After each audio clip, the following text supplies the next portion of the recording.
Hello, I'm the Power Novelist, your captain through the rough seas of media, and welcome to the first of what I hope to be many album reviews for 2018.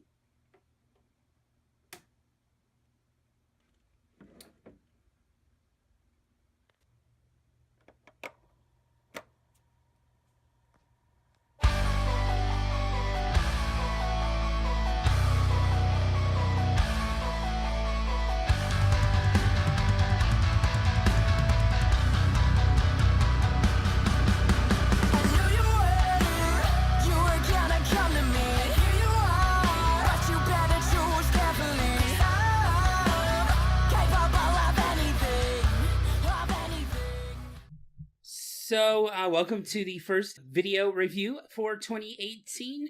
This album I'm going to be reviewing just came out this month. I think it's almost a week to the day, or I think today is a week and a day after. But this album I was really excited for. I actually almost wanted to skip Christmas for this album. I have been waiting a very long time.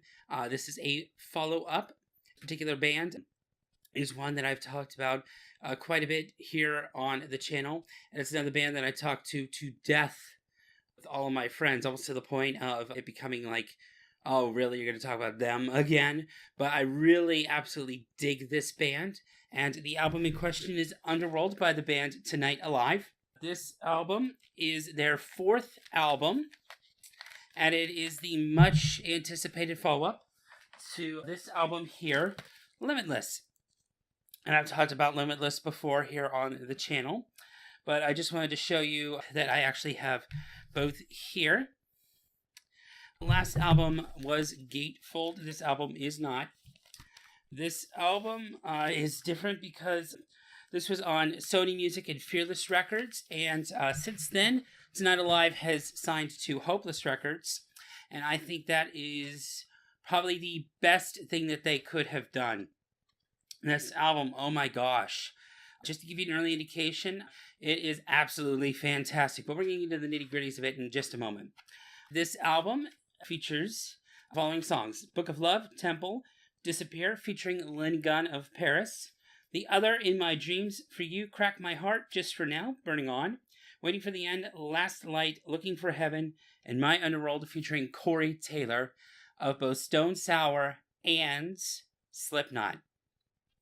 Back when the band first showed the track listing, I was absolutely psyched to death to hear this album. The reason being is I absolutely loved Limitless, and it was a departure from their normal sound, and according to some people, people left. People didn't listen to Tonight Alive after that album, and Limitless is a fantastic album, but what Limitless fell short of for some people, and in some respects, Underworld fixed. This is Limitless 3.0.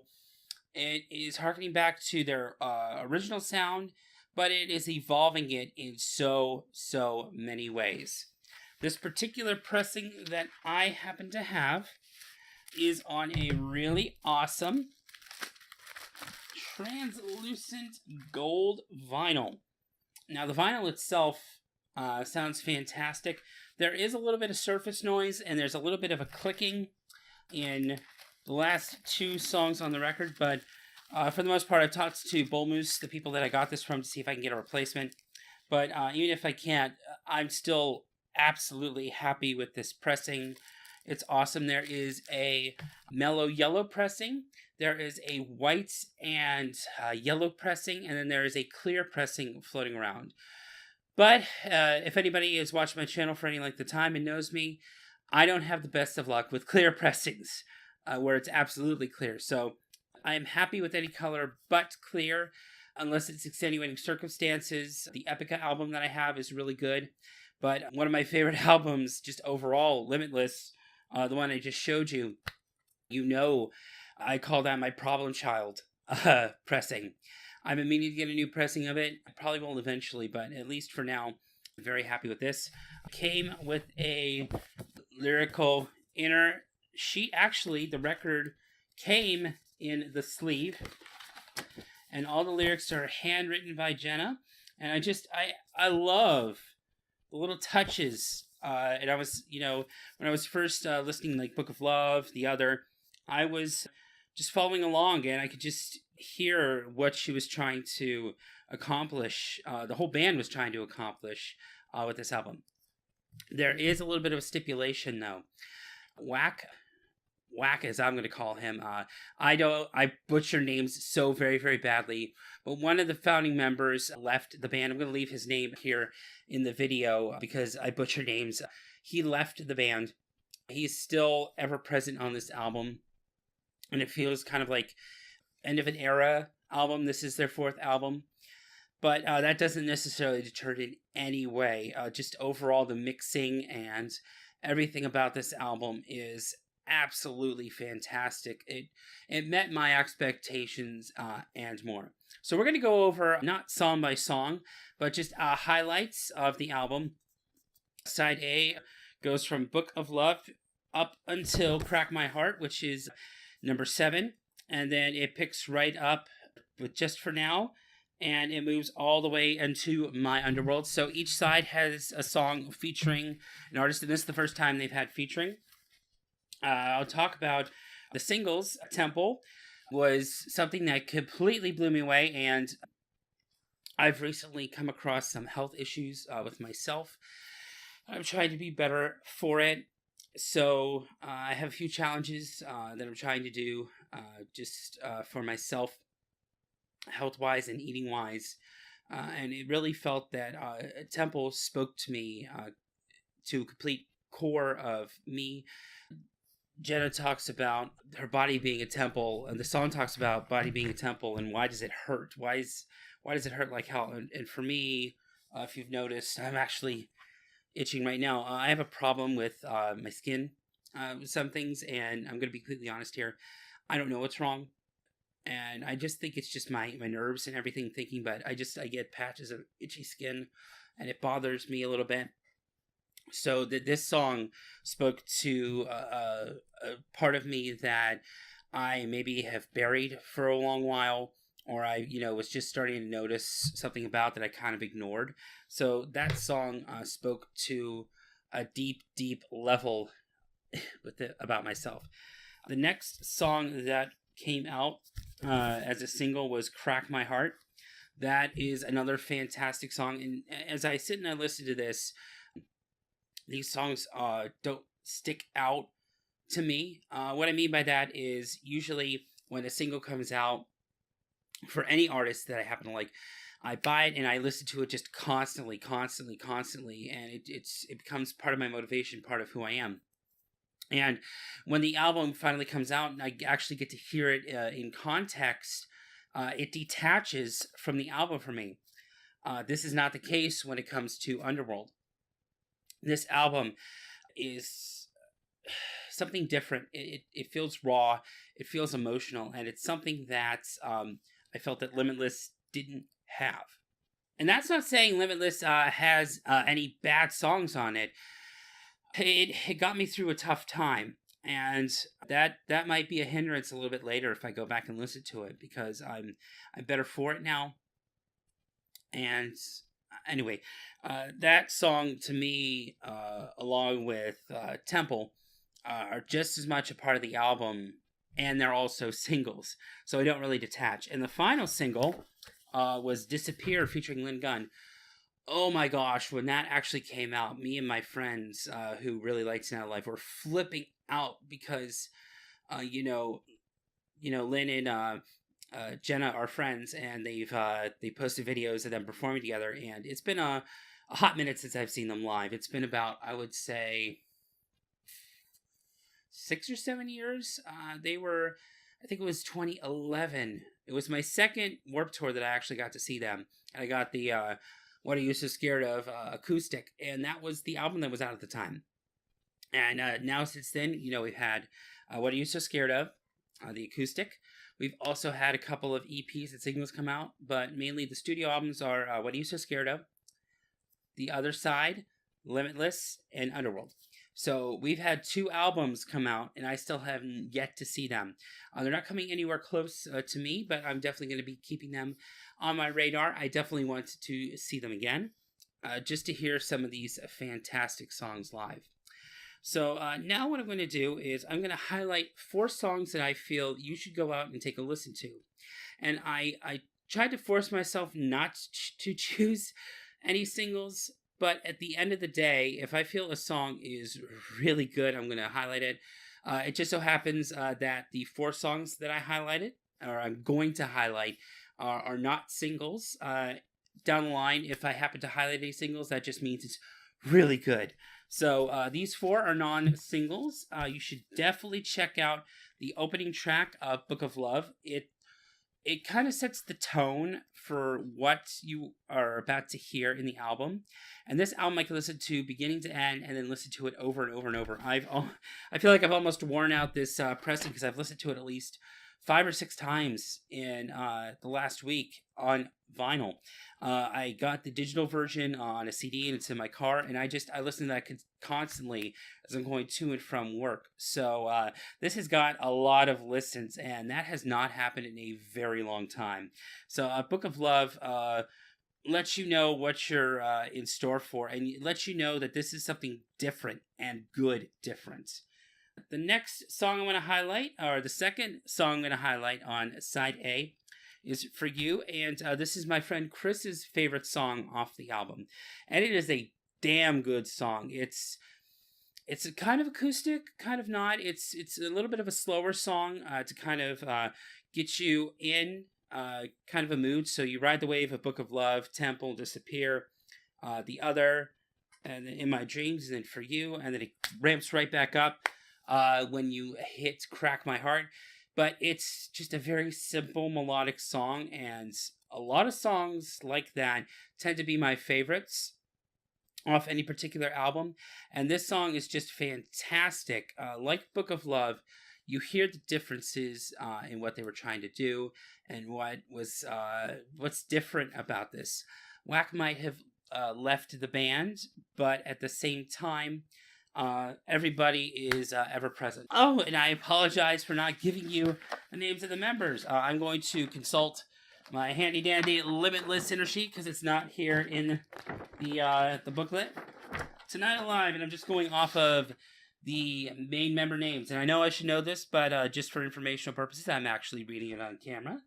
It is Jenna, Whack, Mats, and Jake. Now, just because Whack left doesn't mean that the band's not continuing. Whack left because he wanted to pursue other music production and other things outside of the band.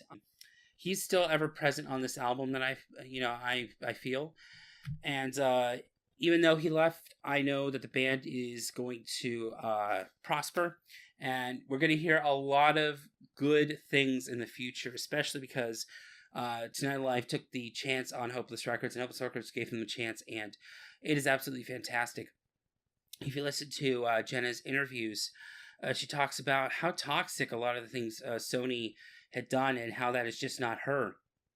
And Jenna is one of my favorite singers, and she speaks spiritually to me in a different sense than a lot of the singers. Like, of course, I love Paramore and Hayley Williams, but Jenna, for some reason, she's one that speaks to a different part of me than other bands do, and that's saying a lot. So we move on now to the B side, and the 2 songs that I am going to be highlighting for you are towards the end of the album. I would like to highlight Waiting for the End and Looking for Heaven. Waiting for the End, to me, it's almost like a 30 Seconds to Mars. There's moments where I hear other influences of other bands in this, and I'm not sure if they listen to the bands that I'm thinking, but I just happen to hear it because I listen to so much music. I hear Pop Evil in this record. I hear 30 Seconds to Mars in this record, of course, Paramore. But I also hear Churches in this record. Last Light, definitely I hear the Churches influence. Waiting for the End, I feel, is the Pop Evil Red Sun Rising combination song. I listened to this song. The very first time I heard this, I kid you not, I got chills. And I felt, this is going to sound weird, but the way I perceive music is, how does it touch me personally? When I listen to a song, does it feel like a surface level song, like one that I just listened to in passing? Like some of the Five Finger Death Punch songs, I love those, but some of them just kind of feel like filler. Some of them feel like something that I just listened to in passing. Then I look at the song lyrically. How do the lyrics kind of affect me? There are songs that lyrically just, it feels like fluff. There are a lot of pop songs that feel like fluff. Like, I like a melody, but the lyrics just don't get me. And then finally, if the lyrics get me, how does it really touch the deepest part of me? And right away, Waiting for the End just sliced through all the layers, and I got chills, and it felt like I was part of the song, if that makes sense. And that is one of the biggest compliments that I can give. Like, every single time I listen to it, I just sit back, close my eyes, and just let myself be enveloped in the really good feeling that this song gives me. And it's an empowering song for me, and that's one of the best things I could say, is this is an empowering song. And Jenna's vocals, oh my gosh, are so amazing on this. The guitar work, everything is fantastic. And I think this is honestly one of the best songs on the album. And the last song I would like to highlight is Looking for Heaven. And this, to me, arguably is the absolute best song on the album. If you want to pick two songs to go from A side to B side, if I had to pick one song from each side that I highlighted, I would pick Book of Love to listen to for side A, and Looking for Heaven on side B. This song is one of the most beautiful songs I've ever heard in my life. And you know what I talked about, my love of the Avocado record on Pearl Jam. The song Inside Job is another one. Decode is another one. And Looking for Heaven is another one. So I think I maybe have like 5 off the top of my head, or even 4 off the top of my head, of most beautiful songs I've ever heard in my life that just touch me. Let me think. It's the Jurassic Park main theme, so that doesn't have any words. It is Inside Job by Pearl Jam, Decode by Paramore, and Looking for Heaven. I can't list. I can list, but I can't list. But it's a very small number of songs that I feel are absolutely beautiful. And what is great about this song is the simplicity of it. This song is just Jenna singing and a piano. That alone gave me chills. And there are just moments in this song where Jenna pushes her voice and pushes herself to the limit. And there's just so much power in this song. And I literally have to put it up to the highest volume and just, like I said, for Waiting for the End, I literally have to just let myself be enveloped in this song. And Jenna's vocals, I can hear it as I'm sitting here. I can just, my goodness, my breath is taken away by how beautiful this song is. I cannot get over how awesome this song is. And if I wanted to really highlight and pick one song that just defines this album, and how much Tonight Alive means to me, and just everything, it is Looking for Heaven. I cannot praise this song enough. So I've already gone over the mixing. I've gone over the songs. I've gone over the 4 recommendations. So there is only one last thing, and that is the final verdict. All of my reviews are going to be out of 10. So I might do 5.5, but the highest grade I can give is 10. And for the very first review of 2018, I give Underworld by Tonight Alive the highest praise that I can, and give it an absolute 10 out of 10. And I also give it my drop the needle seal of awesome. You should absolutely pick up this album. You should absolutely listen to this album. And you should absolutely show your friends, or even just listen to the singles. I will leave the singles in the description below. If you have not checked out Tonight Alive yet, you absolutely should. This is a band that I think is going to have a lot of promising things coming forward, and I want nothing but the best for this band. And I will sing the praises of this band until I cannot breathe and I am gone from this planet. This is an absolutely fantastic album. I'm struggling for words because this album just was so worth it and so worth the wait. Thank you so very much for watching. I do have plans to do future reviews. I may even do digital only reviews. I'm playing around with this concept here, what I want to do with these videos, but a lot of the videos I do show are collection updates and physical media. I said in my previous video that I'm a huge fan of physical media, but at the same time, sometimes they're just albums that I financially can't afford or I really do want to hear. So if another album jots my fancy, I'll take a listen to it and give you my thoughts on it. There is a new Of Mice and Men album that is out, and there's also a First Aid Kit album that is out now that I want to take a listen to. So if any of those tickle my fancy, I will definitely post a video review for that. So until next time, as I always say, when the waters get rough, keep on sailing. And I do promise to try and make these videos shorter. It's just sometimes my thoughts happen to spew out into longer videos. So I'm going to try to do shorter videos, but I make no promises. So if you're here to the end, thank you so very much for watching.